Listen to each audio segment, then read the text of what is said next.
Esse exercício a respeito da tabela de distribuição de frequência diz o seguinte: você tem esses dados num total de 25 elementos. Como nós sabemos disso? Porque nós temos 5 colunas por 5 linhas. Então, a partir disso, eu já sei que meu n, que é o número de termos, é igual a 25. E como eu tenho que fazer a construção dessa tabela de distribuição de frequência, eu já posso também, tenho que fazer, na verdade, a organização do meu rol. O rol é a ordenação dos dados em ordem crescente ou ordem decrescente. Para facilitar o nosso tempo, eu já fiz aqui a organização do rol em ordem crescente. A partir disso, eu posso determinar o número de classes que eu terei, que é o nosso K. O K é calculado pela raiz quadrada de n, ou seja, a raiz quadrada do número de termos. Neste caso, eu tenho que o meu K vai ser igual a raiz quadrada de 25 e raiz quadrada de 25 é igual a 5. Então, isso significa que eu terei no total 5 classes para construir nessa minha tabela de distribuição de frequência.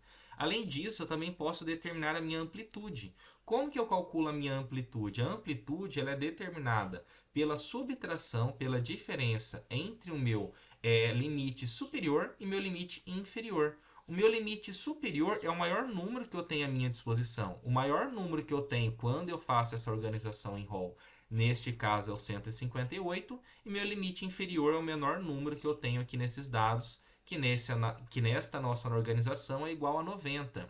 Então, para fazer esse cálculo, basta eu fazer aqui agora então a seguinte operação. Eu pego o maior, que é 158, e eu subtraio pelo menor, que é 90.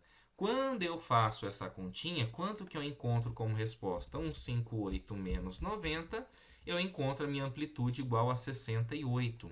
A partir desse meu resultado que eu tenho para minha amplitude, para determinar a quantidade de termos que eu tenho por classe, basta eu pegar essa diferença entre o limite superior e o limite inferior e dividir pela quantidade de classes que eu tenho. Neste caso, deu 13,6 e a aproximação sempre é feita para cima. Então, neste caso, deu 13,6 a resposta. Coloco aqui aproximadamente 14. 14 o quê? 14 elementos, 14 termos, né? Por classe, para eu fazer aqui a minha organização. Agora, neste caso, para conseguir começar a fazer a minha classe, eu coloco o meu primeiro termo, que neste caso vai começar pelo número 90, e eu analiso, vai do 90 até qual número? Eu poderia contar pelos dedinhos, considerando ali de fato que o 90 também entra na conta, então eu uso 90, 90, 91, 92, 93, até ter esse montante de 14 elementos, ou eu lembro que, como eu estou utilizando também este número aqui, para saber até onde essa minha classe vai, basta pegar o primeiro termo da classe e somar pela quantidade de elementos menos 1. Ou seja, se eu tenho ali 14 elementos, eu posso somar aqui com 13, que daí eu tenho corretamente até onde essa minha classe vai. Então, essa minha classe vai do 90 até o 103. Se você utilizar corretamente o processo de contar, até mesmo usando os dedinhos, você vai perceber que, de fato, considerando 90 e indo até o 103, você vai utilizar 14 elementos para essa sua organização. A sua próxima classe começará então agora pelo número 104 e eu faço esse processo de novamente ter 14 elementos por classe, que corretamente vai ficar da 104 até a 117. A minha próxima classe começa então pelo 118 e vai até o 131. A minha próxima classe começa pelo 132 e ela vai até o 145. A minha próxima classe começa com 1,46 e ela vai até 1,59. Quando que eu sei que eu tenho que parar? Bom, eu não tenho que utilizar no total 5 classes. Quantas linhas, quantas classes eu escrevi até agora? 1, 2, 3, 4, 5. Então, eu já posso parar. E aqui embaixo, para facilitar a nossa conferência, eu posso utilizar essa linha para representar o total. Aí eu chego na frequência absoluta. O que é frequência absoluta? É o processo de contagem. Quantos termos eu tenho que vai de 90 até 103? Aí eu faço a conta aqui em cima, olha só. 1, 2, 3, 4, 5, 6, 7 termos. Então, a minha frequência absoluta, 7, ok? Agora, da minha segunda classe, vai do 104 até o 117. Então, vamos contar. 1, 2, 3, 4, 5, 6. Paro por aqui? Paro por aqui. Então, eu coloco aqui agora a minha frequência absoluta. Agora, eu chego na minha próxima classe, que vai do 118 até o 131. 1, 2...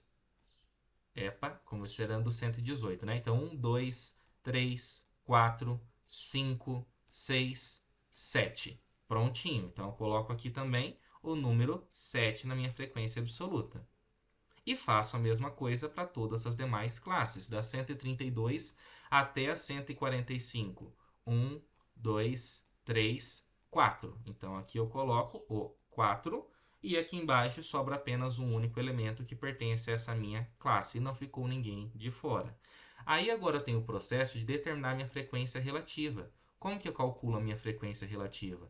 Eu pego a minha frequência absoluta, eu divido pelo total de termos e isso eu multiplico por 100 para encontrar essa minha porcentagem.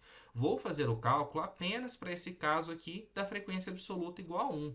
Apenas para ilustrar o restante eu já vou pôr ali de uma vez. Então, quando eu pego a frequência absoluta da minha última classe, que é 1, divido pelo total de termos, que é igual a 25, eu chego neste número.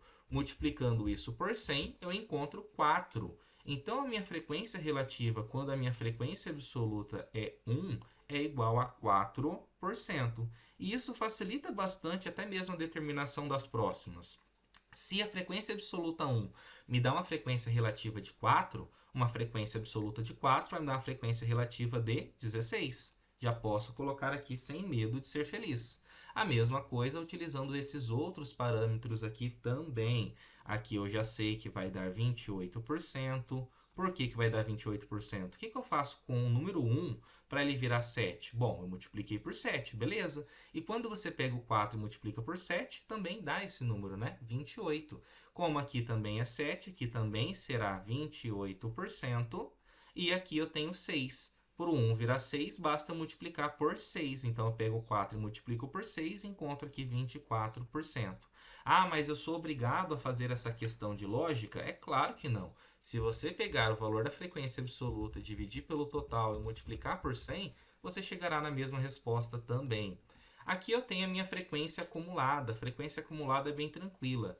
Como que eu consigo determinar o tanto que eu já utilizei de dados até aquela determinada classe? Por exemplo, até a primeira classe eu utilizei um total de 7 números. Quando eu venho aqui para a minha segunda classe, eu vou ter acumulado tanto que eu utilizei nela, quanto que eu utilizei na seguinte. Então, 7 com 6 eu encontro um total de 13 e eu vou fazendo essa soma. Agora, eu teria acumulado até essa outra, esses 13, mais o 7 da atual, que dá um total de 20. A mesma coisa, fazendo a soma aqui eu chego em 24 e mais um eu chego ali em 25. Cheguei no total, que é uma informação muito importante que a gente sempre tem que conseguir chegar. A soma da minha frequência absoluta realmente deu o meu total de termos. A soma da minha frequência relativa também dá o total de uma análise percentual que é de 100%. E agora chego no meu ponto médio. Como que eu consigo encontrar o meu ponto médio? O meu ponto médio ele é calculado fazendo-se a média aritmética entre o primeiro termo da minha classe e o último termo ali da minha classe. Por exemplo, se eu pego aqui e faço análise, qual que é o primeiro termo da minha primeira classe? É 90, mas o último termo da minha primeira classe é igual a 103. Depois de realizar essa soma, eu divido isso por 2. O que eu vou encontrar aqui como resposta? Vamos analisar. Vou fazer a soma aqui então, ó. 90 mais 103. Cheguei neste número, dividido por 2, eu tenho que o meu ponto médio é de 96,5. Já posso fazer o preenchimento, 96,5. E eu faço a mesma coisa agora para todas as outras classes. O primeiro termo da segunda classe é 104, o segundo termo é o segundo termo não, né? O último termo é 117. Após realizar essa soma, eu divido isso por 2 e chego ali na resposta de 110,5. 110,5. E uma análise bem interessante que pode ser feita também é analisar como que muda o parâmetro de um resultado para outro. O que eu faço com 90 para ele virar 96,5? Ah, eu somei 6,5, legal. E o que eu faço com 104? O que acontece com ele se eu também somar com 6,5? 104 mais 6,5, eu também chego em 110,5. Então quer dizer que se eu pegar aquele primeiro termo da minha terceira classe, que é 118, e somar com esse 6,5, eu também chego no valor do meu ponto médio? Vamos ver, deu 124,5.